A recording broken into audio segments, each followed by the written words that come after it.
ndeko mwana mama yo oyo lula bokolongono ya nzoto yo nde olingi ovandisa nzoto kolongono.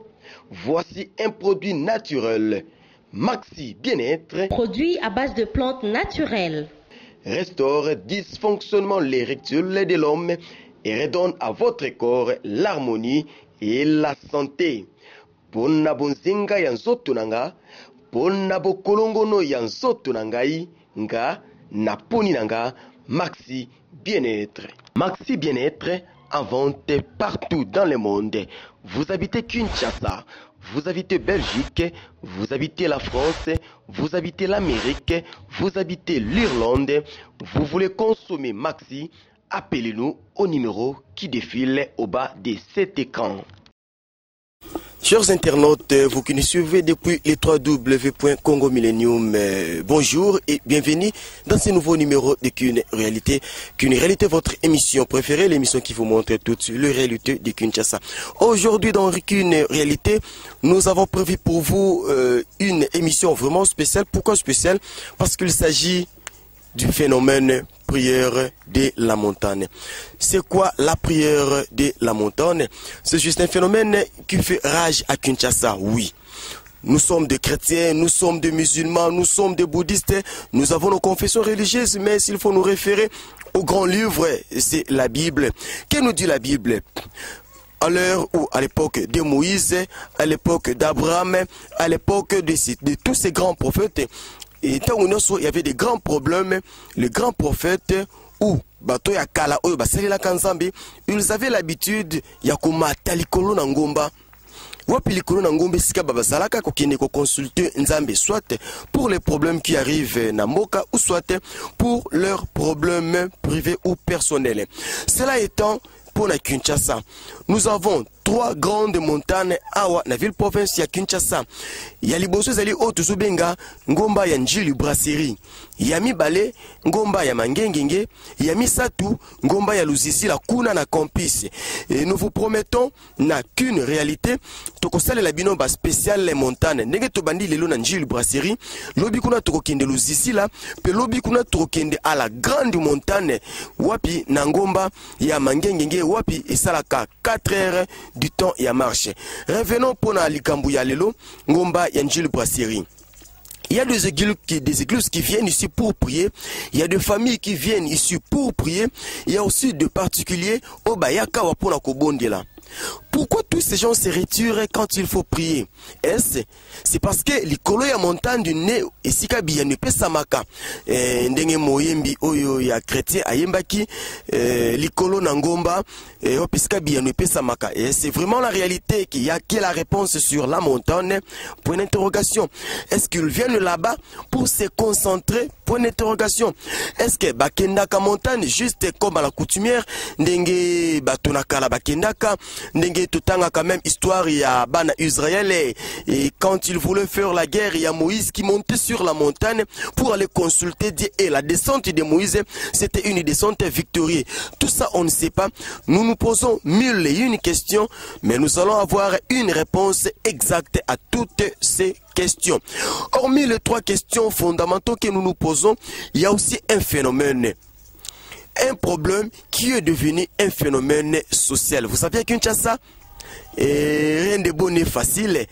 À Kinshasa, il y a un système où tu as un système à double G. Et si tu as un mingi pour na kosala ya malamu, et ça rappelle si quand on a battu bakenda réaliser sous mingi pour na ko profiter kosala buzoba. Net un phénomène social où est comme une rage na Kinshasa, comme nini. Bana poto balobi e komi pe na ba pasteur misusu bakoma kozwa basi ya batu amemi na ngomba pendant 5-6 jours sans que mobali ne ayeba yo penza mwasi no libala bazue bakene na ngomba na prière 5 jours voire même une semaine sans que mobali ayeba. Est-ce vrai? Et si est seulement si, et c'est le maka pourquoi? Balobi misusu bakoma pe na habitude azu mwasi ya batu to bana batu ya basi amemi bango likolo na ngomba wo pesika bazo kende kosala ka batu ba délivrance o bazo benga onction Élysée. Pourquoi to benga onction Élysée? Souvenez-vous de la Bible, tango Élysée sengela ki abondela pona mwana ya mwana mwasi oyo akufaka akongelaka Élysée nda kuna chambre haute balobi Élysée atandaka mwana na mbetu amataka bouche na bouche mutu na mutu elongi na elongi po mwana sekwa bato bakamata verset wana bakoma ko pratiquer yango na ndenga mabe akokamata mwana batamuke ya mwasi to mwasi bato libala memie na ngomba ake ko transmettre onction ya bouche à bouche litoyi na litoyi buso bezo sala mape ebele na kati ya ngomba ya koyoka na musike ezalaki pasi esengela ki tokoma na Jules Brasserie et to vérifier lekelaka ndenge nini bato eske batonga ba église likolo ya ngomba to bato bayaka kaka luki place na ye abandi kosabela ndenge bozomona oyo toza na kati libulu ya munene ngombe ngo ezali penza molai bokomona même en image ndenge tokobanda komata ngomba tito koma wapi sika ngombe sukeli esika pe wapi bato bazali kobondela lisangana ba etokokuta kuna likolo ya ngomba tokotambusa mikro bakotalisa bino makanisi na bango mpe bakomeka mokeko ya nola na mituna oyo biso tumitunaki mpe mituna oyo bino botindaki biso totuna mpona biano epesama topeti mwa pa moko kino wapi tokomata likolo na ngomba ndenge loba Lor Mbongo. Allons-y.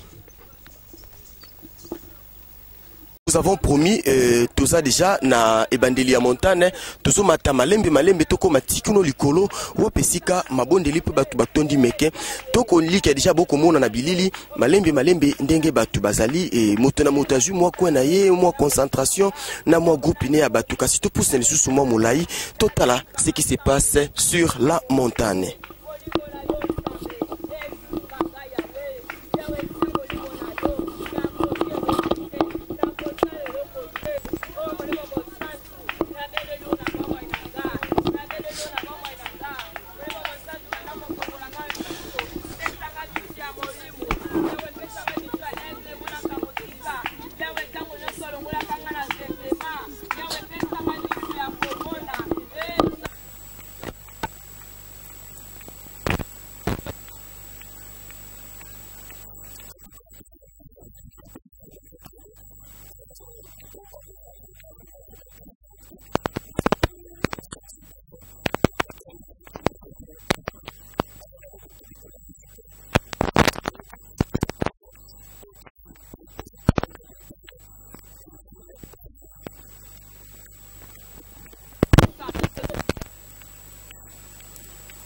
Ok, merci Bandeko Balanda Congo Millennium, mais comprenez, et ça pensa pas si moi motoki, moi mais ça pensa ma casse, mais nous sommes vos esclaves, on est là pour vous satisfaire, on est là pour vous informer parce que vous êtes très éloignés du pays, mais nous ne voulons pas que vous soyez déconnectés. C'est pourquoi nous insistons.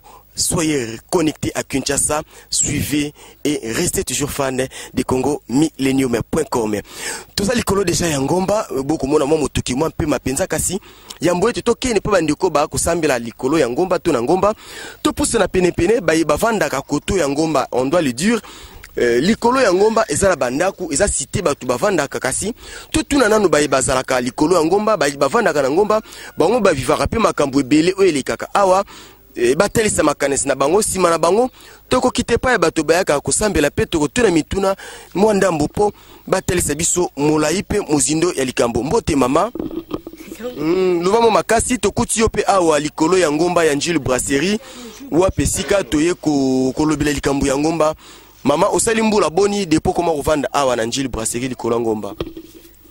Iloba na simbi. La sali deza. Omona kandenge batu bayaka komata kosambela na ngomba. Amona bato bayaka kosambela na ngomba. Mais bisi biso il paraît que mingi bayaka wana ngomba omona pasteur ton frère moko azu moi ça bato libala memie pe une semaine na ngomba sans que mobali ne ayeba. Na mona na ngate papa. Il paraît que les sous-souké,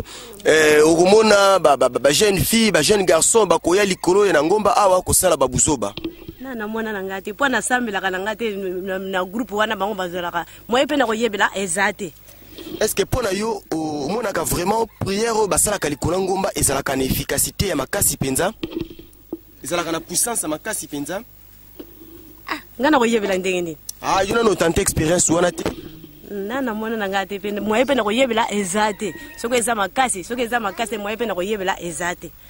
Ok, Ok, merci maman lobina nuit à expérimenter et loko wana te kasi toko tambola moi deux pas total isape micro na ngambo ya bande ko mususu batal sabiso makanis na bango tupusi makolo deux pas. Ko balandi likolo ya ngomba pesika makambo wa pezali okomona moto mususu likolo ya ngomba akosaka akoloka pamba te makambo za kilikili ndenge bomoni ndeko mama na musika akotomboka akosaka penza mabe kasi toko mampene ya mama toyeba qu'est-ce qui se passe là-bas nini sali ke likolo ba yeba ko sambela ngambo mususu bato ba kosaka to ba koloka Olivier Dividi to poussi pas to solisa mama. Oui, bandeko to poussani pe contrôle mama sana moi makambo ya koloba moi mi bale misatu toko yeba soki ezalaki ndenge nini mbote mama nalinga bomona ngana TV yebisa biso nanu mama tomoni yo pe awa okoloba makambo nini makoleka mopanzi na bino oyo Angile Brasserie likolo ya ngomba likolo ngoma na biso papa nde eza nango bien mais nde bato tozo vivre bango ba mutema be soki bamoni moto azosala mosala na mwasi antie na ye wana bango nyonso mutema etelemi baosepela kitoko te bamosusu koyoka kaka lelo bamoni botoki mwa de te ono bokoya botoki 5 batoki 6 bazokolandela soki moto atoki ma ebele bakomi kotile motema likundu bakomi koyoka jalousie bazosepela te mpona bango bazostoka te mais bango ntango bazwaka basantie na bango nga nasalelaka yango te babengaka ngai te soki ekoma na tour nanga bango nyonso bakomi kotelemela ngai alors bozwaka bachantier ozwi cope bato ya chantier balobi otokela bango mai soki bato baye lopango wana yo moto otalaka yango neti nkolo nango aza te yo moko olandela kosakolaka yango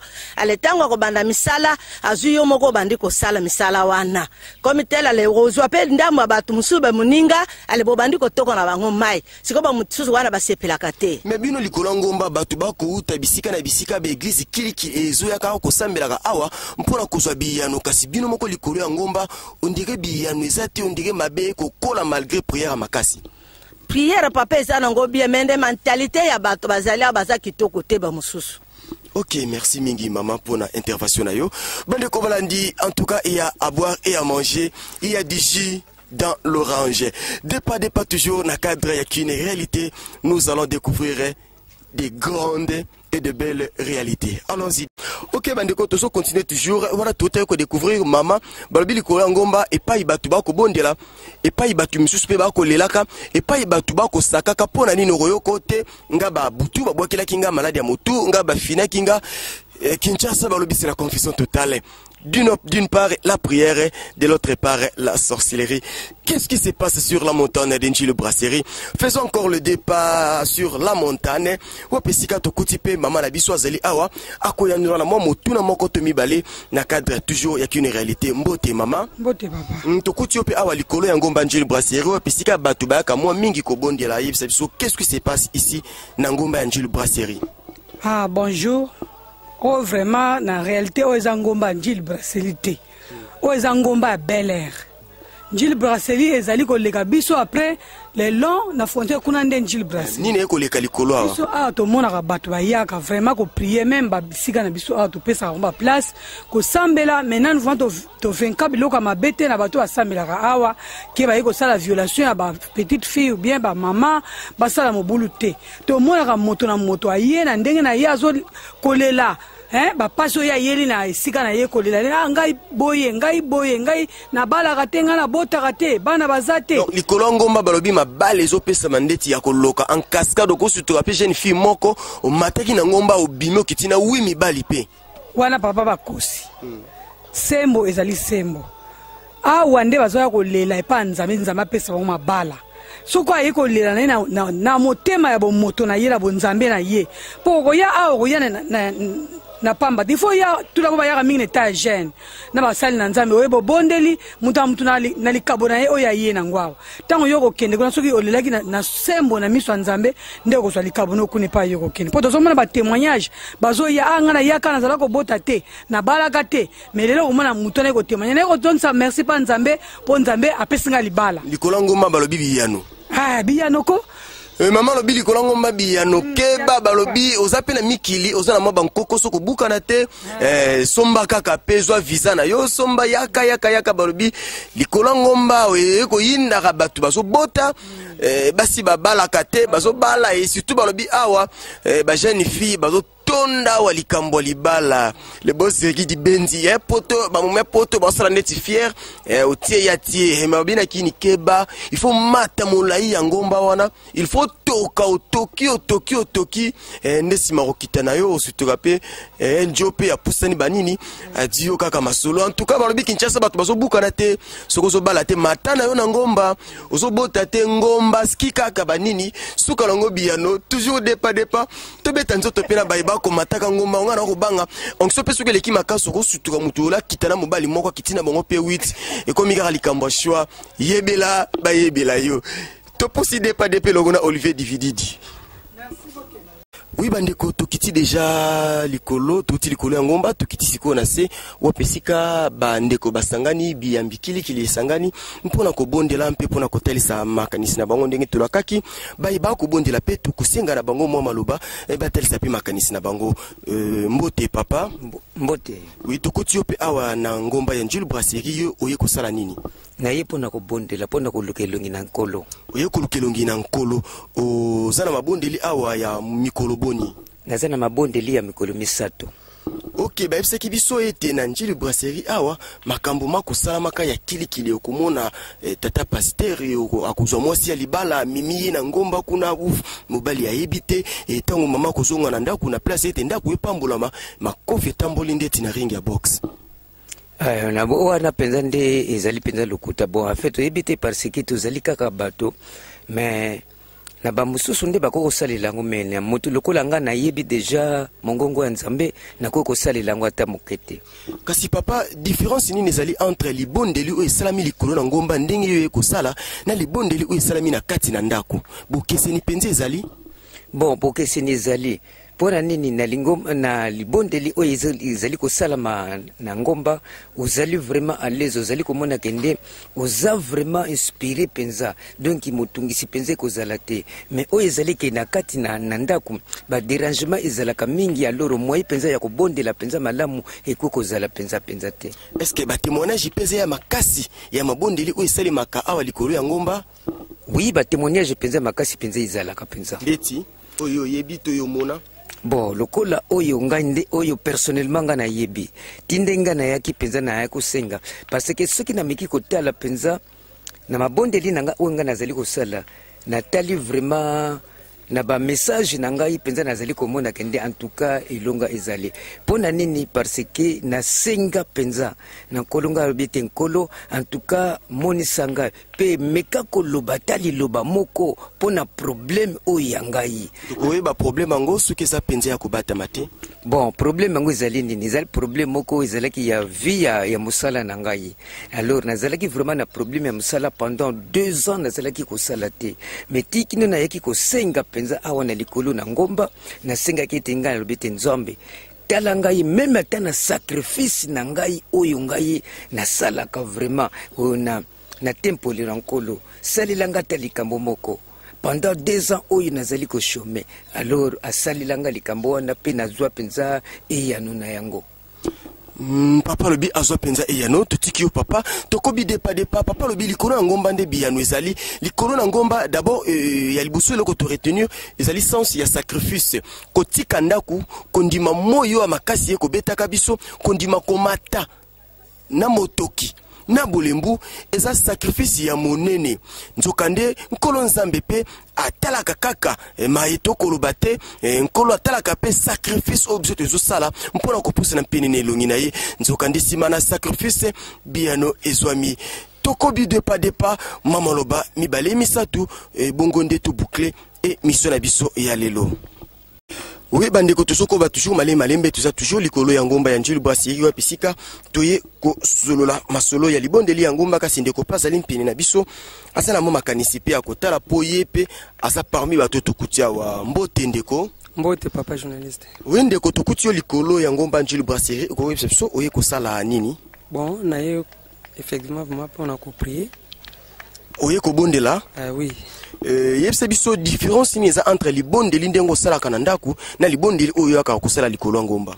Bon pona ndaku elo to préfère mingi te c'est parce que ozomona na ndaku dérangement za la makasi bana mutako ya pe mona toke kokoko boyomoni okozala toujours na un peu dérangement yango topréféraka oye awa na ngomba na ozala concentré na takutu nde natiki ndako na ngai koya awa distance lia nasali kokatisa bamai eza dia eloko moko na porte no implice avake na bana nanu koprier balobi mpe likolo ya ngomba bozobi ezosalema tro bafrère ozasera bato meme likolo ya ngomba elongo priere ekomi kosimba kotika banini nde tikaka ngambu.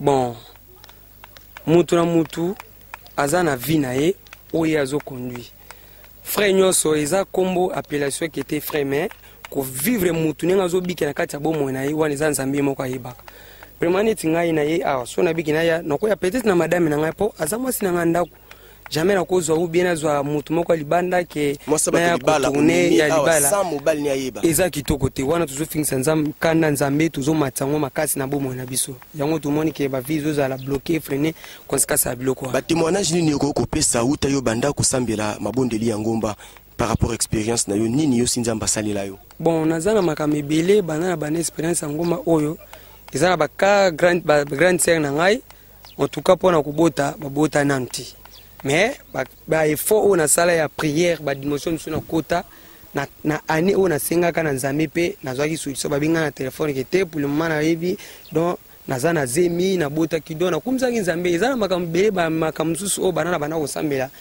par rapport à vie nazalaki no liboso nde na bana omela masanga bavi mona bana omini mais na pour le moment moi ke différence eza makasi nini okoloba na bato bazokota nanu le doute na libondeli ya ngomba? Bon eloko nakoyebisa bato bakota doute na libondeli ya ngomba so totali na bible jésus ye moko place aponaki ezalaki ngomba so totali eli ngomba événement nyonso oyo atumaki kati ya prophète ababala ezalaki likolo ya ngomba ngomba eza différent makasi mpo wana tobengelaka ngo auteur kote nzambe akitaka mpona koyoka mpo eza place moko eza sacré yokani balobi ngomba nde ezali hotel wapisika moto akinaka kobonza libonza enzoka nde libonzo bakobonza likolo ya ngomba eza ya ngombe te eza ya ntaba te eza ya soso te ezali vina libonza moko bomoi ya moto moto azwi bomoi na ye atandi yango likolo netumbelo lokola nde libonza mpokolo zolokumu biyano epesama balobi libala musala kobota likolo ya ngomba donc balobi kata bale depa toujours avec Olivier Divididi to pousse na toka matabato na suka pour tout boucler émission ya lelo.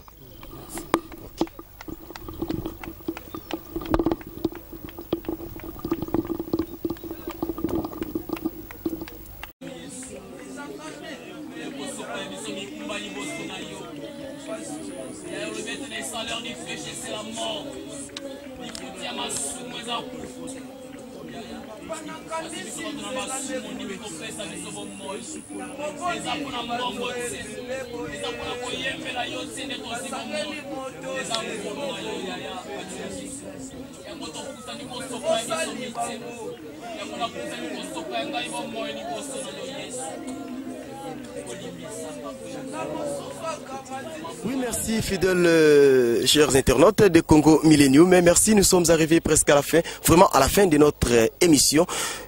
Tolaka kibino toko telesabino maima koleka likolo na ngomba ndenge kaka bayembi balanga nzembo bako yembaka balobi likolo na ngomba biano likolo na ngomba nde makambo ya minene mpe bikama miko salemaka kasi koyoka ngo na musika ezalaki mpasi esingaki kokoma sur le terrain sur les lieux pour vérifier ce qui se passe sur la montagne. Oui, pour certaines personnes, les colons ngomba balobi bato ba kindaka kosalaka bozoba kokamataka basi ya bato. Izalaki rumeur oyo kaki. Zokande Congo Millennium, c'est une église au milieu du village. Nous ne donnons jamais de rumeurs comme information à la télévision ou par l'internet. Nous descendons toujours sur terrain pour vérifier les informations afin de vous donner de vraies et de pures informations. Voilà pourquoi nous nous sommes décidés de descendre sur la grande montagne du Brasserie, une montagne de prières, une montagne qui rassemble beaucoup de confessions religieuses et beaucoup de Quinois. C'est là où tout le monde vient exposer ses problèmes devant le grand créateur Yahweh, Dieu, Allah, à Congo, yende mojalisi ya likolo mpe nasi. Kasi toyaki tozalaki biso moko te zingelaki totambusa mikro na baeba vanda kampene ya ngomba wana to likolo na ngomba po tolobakaka et ce n'est pas seulement réservé pour la prière Mais Ngomba, premièrement, c'est un quartier où Pisika Batuba Vandaka. Deuxièmement, Ngomba wana ezali Otobengaka. Esiko ezali esika moko oyo bato bayaka kokamata zelo mpona kokende kotonga bandako basable ndenge balobaka. Ya misatu Ngomba wana ezali pe esika oyo bato ya Kinshasa mpe bandeko basambeli to bakroya bayakaka kogumba liboso na Nzambe. Pourquoi bayaka awa bandeko batalisi biso balobi parfois na ndako kobondela na ndako wa pesika bana bandeko baboti bazali mwa distraction mo bambilinga ezalaka. Kasi koya na bango awa likolo na Ngomba sans ya liboso balobi sur le sacrifice. Pourquoi moto atiki ndako na ye en état ya jeune atamboli nzela molai amati Ngomba atoki alembi suka nango amitiki na bolembu te agumbi mabolongo na ye mpona kokumisa ala mpona kokumisa Yawe mpona kokumisa Nzambe mokili na likolo na se nkolo pe akotalaka sasa sacrifice wana nkolo akotalaka mbeka wana oyo atie likolo na motalaka to etumbeli na ye nde yango monaka biyano ezalaka makasi penza sacrifice volonté détermination nde simbi penza moboku ya likambo bayaka kosala likolo na Ngomba bandeko balobi ba témoignage eza ebele basi babotaka te likolo na Ngomba bakozwa mabota bandeko basalaka te bakozwaka misala balobi meme bandeko basi mpe bazanga mabala biyano na bango likolo na Ngomba. Nous avons douté, nous sommes descendus sur le terrain, nous avons vérifié le fait et tout PCP, la peine à Balandi à Congo Millennium, les grands guitaristes depuis Londres, depuis Hollande, les grands guitaristes Papa Lorenzo Motema, Mama Nyota, Balobi couple Lorenzo Nyota, Mpe Mokolo Bakoya Kinshasa, Bakobete moi tour Nangomba, Basanzula Njambe, Bango Lokola, Baumela Mingi na Makambo Mabondeli, Mbote Penza na Binono Sobozalake Bele Kolanda Biso, Wuta et Bandeli à émission Oyo, Mbote Losako, celui qu'on appelle le vieux désiré, le chef de la grande famille du millénium. Papa Désiré Kiangebeni, Motema ya Mama Beya, la ministre, Mikolo Baobengaye, le vieux amoureux. Vieux azo pesa posa bolingo, empire batu bazanga bolingo.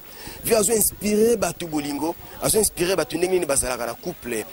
Ceux qui bossent qui na émission na biso lelo, du te grand-mère, c'est celui qu'on appelle les boss de l'air boss. Les vieux Riki di Benzi. Et sans oublier, c'est lui qu'on appelle Olivier du Vididi. Yendazalaki sima ya bilili mpona kotambusela biso caméra mpe kozula biso toutes ces belles images. À la présentation, c'était votre humble serviteur Bello Belkame, les défenseurs de tous les animateurs. Restez toujours branchés sur www.congomillennium.com et vous ne serez jamais dessus.